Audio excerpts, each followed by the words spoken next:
Welcome dear all. आज हम applied mechanics subject की यूनिट 6 सिंपल मशीन्स के बारे में डिस्कस करेंगे। Contents of our presentation are, first we discuss about machine, simple machine, compound machine, lifting machine, then some important terms and definitions like lever arm, effort, load, mechanical advantage, velocity ratio, input, output, then efficiency of machine, ideal machine or perfect machine, actual machine, and then reversible machine and condition for reversible machine, irreversible machine or self-locking machine, law of machines, determination of maximum mechanical advantage and maximum efficiency, then ideal effort, ideal load, and then effect of friction on machine, in which we will discuss effort lost in friction and load lost in friction. So machine basically एक tool होता है जिसकी help से हम अपने work को easy कर सकते हैं। एग्जाम्पल की अगर हम बात करें, bicycle, screw jack, screw driver, cranes आपने डेली लाइफ में ऑब्जर्व की हैं, जिनका हम यूज़ करते हैं अपना काम आसान करने के लिए। Next is usage of machine. वैसे तो डेली लाइफ में बहुत सारे यूजेज हैं मशीन्स के, लेकिन कुछ को हम यहाँ पे लिस्ट डाउन कर रहे हैं। जैसे कि जो फर्स्ट यूज़ है वो हम जो थिंग्स हैं उनको वन प्लेस से दूसरे प्लेस पे मूव करवाने के लिए फोर्स अप्लाई करते हैं with the help of machines. For example crane का यूज़ करते हैं हम, फोर्क लिफ्टर का यूज़ करते हैं। सेकंड यूज़ जो है वो हैवी लोड को लिफ्ट करने के लिए यूज़ करते हैं, जैसे कि कार का जैक है जो कि बेसिकली एक स्क्रू जैक होता है। जब गाड़ी के टायर में पंचर हो जाता है तो हम गाड़ी की बॉडी को लिफ्ट करते हैं और टायर को रिप्लेस करते हैं। थर्ड यूज़ है एनर्जी की वन फॉर्म को अदर फॉर्म में कन्वर्ट करने के लिए, जैसे कि इलेक्ट्रिक मोटर है और इलेक्ट्रिक जनरेटर है। नेक्स्ट यूज़ है कि different types of products manufacture करने के लिए हम कटिंग टूल्स का यूज़ करते हैं, ताकि वर्क पीसेस के सरफेस से हम मेटेरियल को रिमूव कर पाएँ और एक डेफिनेट शेप हम प्रोडक्ट को दे पाएँ। नेक्स्ट यूज़ है कि जो मशीन्स हैं वो हमारी मसल एनर्जी को सेव करती हैं, जैसे कि लीवर की help, various types of lever का हम हेल्प करते हैं, यूज़ करते हैं अपना काम आसान करने के लिए। नेक्स्ट इज जो मशीन्स है वो कंटिन्यूसली वर्क कर सकती हैं without any fatigue. For example जैसे कि रोबोट्स का हम यूज़ करते हैं वेल्डिंग के लिए। रोबोट्स 24 आवर्स काम कर सकता है, लेकिन ह्यूमन बीइंग 24 आवर्स काम नहीं कर सकता, तो मशीन का यूज़ हम कंटिन्यूसली वर्क ऑब्टेन करने के लिए भी करते हैं। जो लास्ट इम्पोर्टेंट यूज़ है कि डिफरेंट टाइप्स ऑफ प्रोडक्ट्स हैं जो कि काफ़ी कॉम्प्लेक्स शेप के होते हैं, उनको डिज़ाइन करने के लिए, उनको मैन्युफैक्चर करने के लिए भी हम मशीन्स का यूज़ करते हैं। सिंपल मशीन भी बेसिकली एक डिवाइस है जिसका हम यूज़ करते हैं कोई भी यूजफुल वर्क करने के लिए, और हम लेस एफर्ट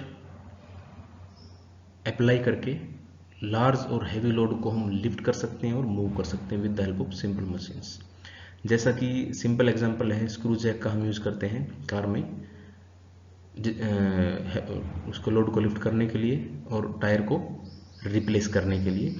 अदर एग्जांपल भी इसमें दिखाए गए हैं डायग्राम में, जैसे कि लीवर्स हैं, पुलीज हैं, व्हील एंड एक्सल है, स्क्रूज हैं, इंक्लाइन प्लेन है, जिनका हम यूज़ करते हैं अपना काम आसान करने के लिए, और लेस एफर्ट हम अप्लाई करते हैं और हैवी लोड को हम लिफ्ट कर सकते हैं with the help of simple machines.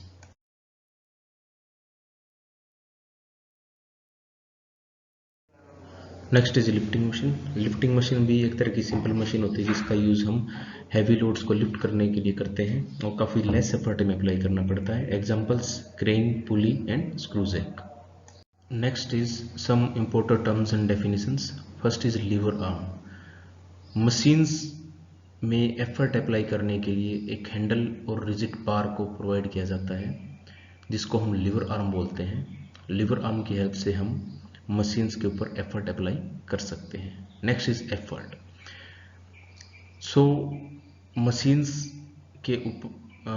के ऊपर जो हम फोर्स अप्लाई करेंगे ताकि हम कोई लोड लिफ्ट कर सकें या लोड को मूव कर सकें या किसी रेजिस्टेंस को हम ओवरकम कर सकें। एफर्ट को हम P से डिनोट करते हैं। एफर्ट का जो मैग्नीट्यूड है वो काफ़ी स्मॉल होता है लोड के कंपैरिजन में, और एफर्ट को हम न्यूटन में मेजर करते हैं। Next is load. जो भी रेजिस्टिव फोर्स और जो वेट हमें लिफ्ट करना होता है मशीन में, उसको हम लोड बोलते हैं। लोड को हम कैपिटल W से डिनोट करते हैं और इसकी जो यूनिट है वो न्यूटन है। Next is mechanical advantage. So mechanical advantage is the ratio of load to be lifted to the effort applied. So mechanical advantage is load upon effort. Load is denoted by capital W, effort is denoted by capital P. So mechanical advantage is W by P. Next is velocity ratio. So it is the ratio of distance traveled by the effort to the distance traveled by the load. Distance traveled by the effort is denoted by Y, and distance traveled by the load is denoted by x. So velocity ratio is y upon x. जो velocity ratio है उसकी value हमेशा 1 से ज़्यादा होनी चाहिए किसी particular machine के लिए। किसी पर्टिकुलर मशीन के लिए velocity ratio की वैल्यू कांस्टेंट होती है। So next is input. So input is amount of work done by the effort is called input, and input is equal to product of effort and distance traveled by it. So P is effort, X is distance covered by the effort, so input is equal to P into X. Next is output. So amount of work done by the load is called output, and it is equal to product of load into distance traveled by the load. W is load, capital Y is distance traveled by the load, then output will be W into Y. Next is efficiency. Efficiency is the ratio of output of a machine to the input of a machine. It is denoted by Greek letter eta. Efficiency को हम second तरह से भी define करते हैं. So efficiency is also the ratio of mechanical advantage to the velocity ratio. इसको हम percentage में एक्सप्रेस करते हैं. मैथमेटिकली अगर बात करें हम, percentage efficiency is equal to output upon input into 100. So output को हम डिनोट करते हैं W इंटू वाई, इनपुट को डिनोट करते हैं P into X. So efficiency will be output upon input into 100, that is equal to W into Y upon P into X into 100. अगर हम इस टर्म को थोड़ा सा रीअरेंज करें तो percentage efficiency will B W upon P upon X upon Y into 100. W upon P is mechanical advantage, X upon Y is velocity ratio. So efficiency will be mechanical advantage upon velocity ratio into 100. So efficiency को हम mechanical advantage और velocity ratio के terms में भी express कर सकते हैं. किसी भी मशीन की जो एफिशिएंसी है वो 100% नहीं होगी, क्योंकि कुछ न कुछ फ्रिक्शन प्रेजेंट होगा जिसकी वजह से एनर्जी का लॉस होगा. इसलिए जो मैकेनिकल एडवांटेज है that will be always less than velocity ratio. Next is ideal machine और परफेक्ट मशीन. सो आइडियल और परफेक्ट मशीन की एफिशिएंसी 100% होगी. इसका मतलब उस मशीन में फ्रिक्शन कंप्लीटली एब्सेंट होगा, जीरो होगा. उस मशीन को हम आइडियल मशीन बोलेंगे. आइडियल मशीन के लिए 3 कंडीशंस होंगी. उसकी एफिशिएंसी 100% होगी. अगर उसकी एफिशिएंसी 100% है तो मैकेनिकल एडवांटेज वेलोसिटी रेशियो के बराबर आएगा, और जो मशीन की आउटपुट है वो इनपुट के बराबर आएगी. Next is actual machine. So actual machine वो मशीन होगी जिसकी एफिशिएंसी 100% से कम होगी, क्योंकि जो भी मशीन्स हैं जो प्रैक्टिकली एग्जिस्ट करती है उनमें फ्रिक्शन प्रेजेंट रहता है, जिसकी वजह से उनकी जो एफिशिएंसी है वो 100% नहीं होती है. तो वो सारी की सारी एक्चुअल मशीन्स हैं. आइडियल मशीन कोई एग्जिस्ट नहीं करती. All machines are actual machines. So actual machines की एफिशिएंसी 100% से कम होगी, और जो उनका मैकेनिकल एडवांटेज है that will be less than velocity ratio. Next is reversible machine. So a reversible machine is that machine which is capable of doing some work in reverse direction even on removal of effort. जब हम effort को remove कर देंगे तो वो machine reverse direction में भी work करेगी, उस मशीन को हम रिवर्सिबल मशीन बोलेंगे। और इसके जो एक्शन को हम रिवर्सिबिलिटी ऑफ द मशीन कहेंगे। नेक्स्ट हम डिस्कस करते हैं condition for reversible machine. Reversible machine की जो कंडीशन है वो ये है कि उसकी जो एफिशिएंसी है वो 50% से ज़्यादा होनी चाहिए।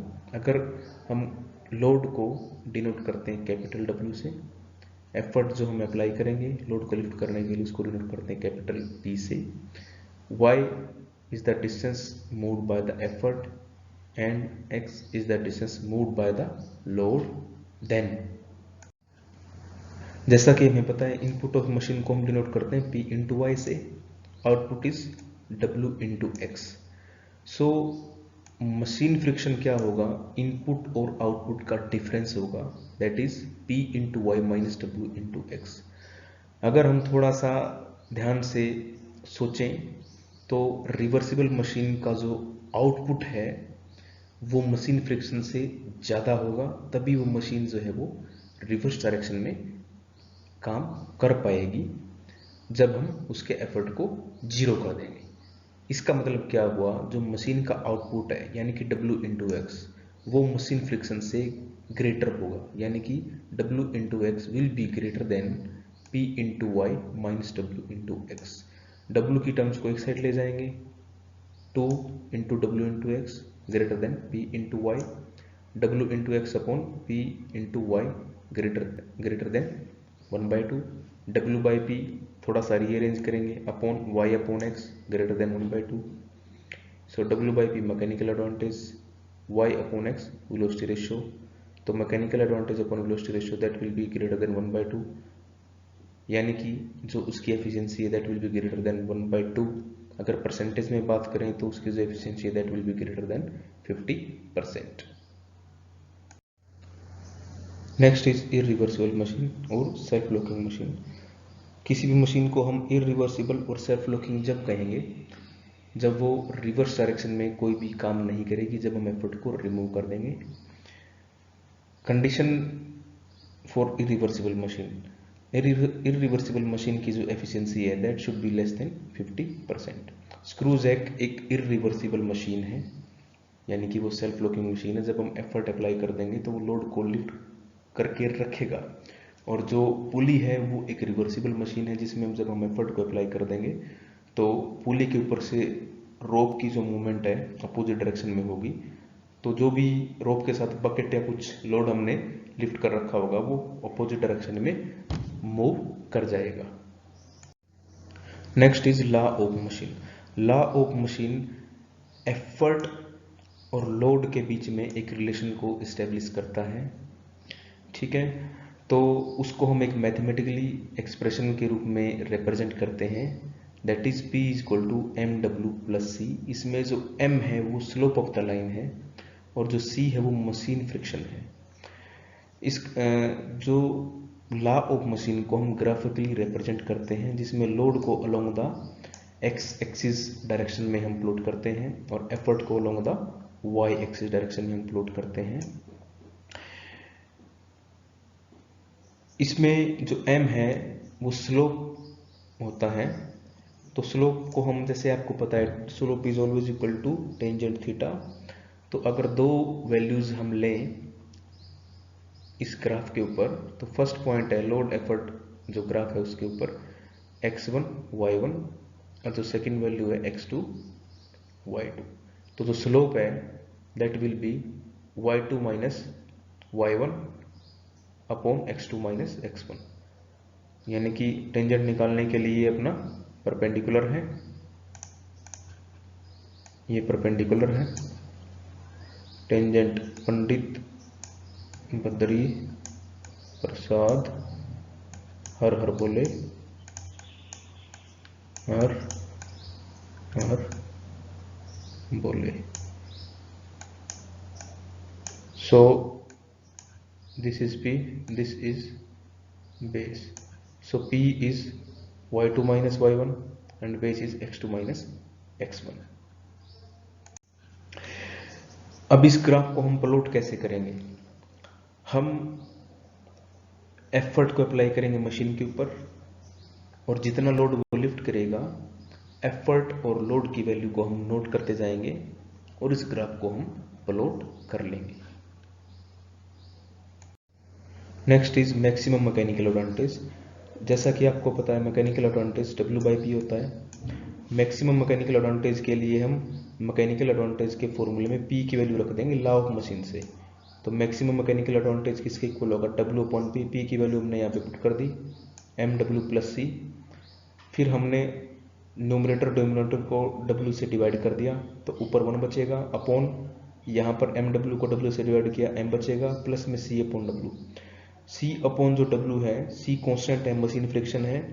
अगर W की वैल्यू मैक्सिमम होगी, W की वैल्यू मैक्सिमम होगी तो ही मैकेनिकल एडवांटेज मैक्सिमम होगा।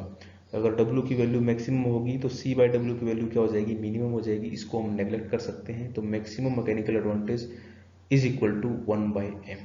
Next is maximum efficiency. तो efficiency is equal to mechanical advantage upon velocity ratio, यानी कि W/P upon velocity ratio, W/P into velocity ratio. यहाँ से P की वैल्यू हम पुट करेंगे इस इक्वेशन में।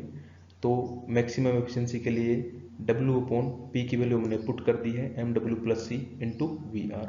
फिर उसी तरीके से W से न्यूमरेटर डिनोमिनेटर को डिवाइड करेंगे तो ऊपर 1 बचेगा, नीचे आएगा m plus C/W into velocity ratio. तो C/W है, जब W मैक्सिमम होगा तो C/W की वैल्यू मिनिमम हो जाएगी। इसको हम नेग्लेक्ट कर देंगे। तो maximum efficiency is equal to 1/m into velocity ratio. Next is ideal effort.